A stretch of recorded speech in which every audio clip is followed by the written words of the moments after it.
Chapter 12. The Ledger and the Letter. The cease and desist notice came on just a few days later. It was taped to the community center's front door in bold red letters that bled through the paper like a wound. Unauthorized construction. All work must cease immediately. Fines will be issued if order is ignored. Jake stood there with Grace, reading it over a second time, then a third. The wind tugged at the corners. Grace folded her arms tightly across her chest. "You really did it," Jake muttered. Grace nodded once. Victor doesn't bluff.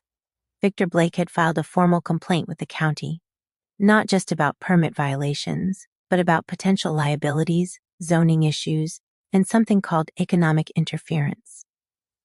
His motion painted Jake as a well-intentioned but reckless outsider, interfering with Silver Ridge's growth plan. The town council called an emergency session. Voices were raised. Old tensions resurfaced.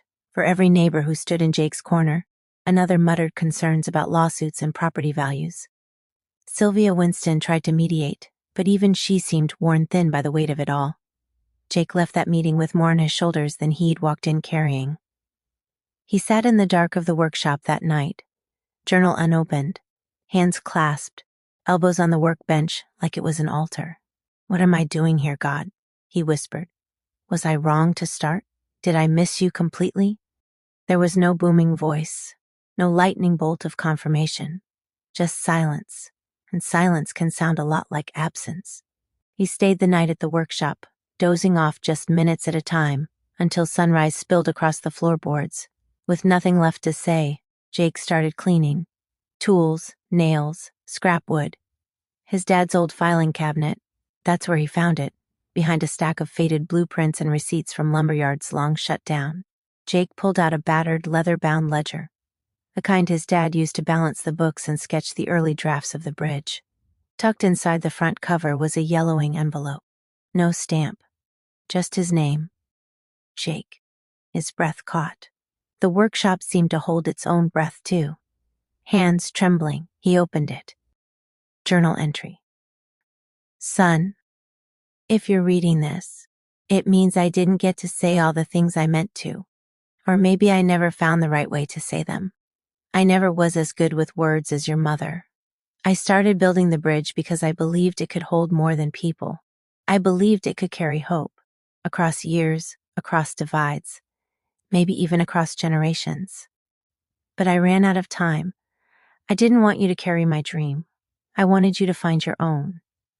Still, if you find this letter, and that old journal of mine, maybe it means our dreams aren't as different as I thought. A bridge is only as strong as the courage it takes to finish it. Keep going, son, even when it hurts, especially then. And Jake, don't just build the bridge. Be it. Dad."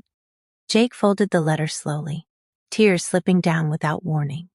He leaned over the ledger like it might still hold warmth, like maybe his father had just walked out and would be back with coffee and another parable disguised in a construction metaphor.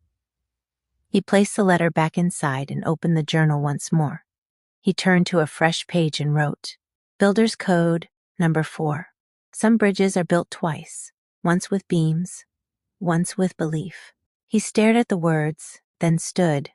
The silence hadn't meant absence. It had meant listen deeper. And Jake finally was.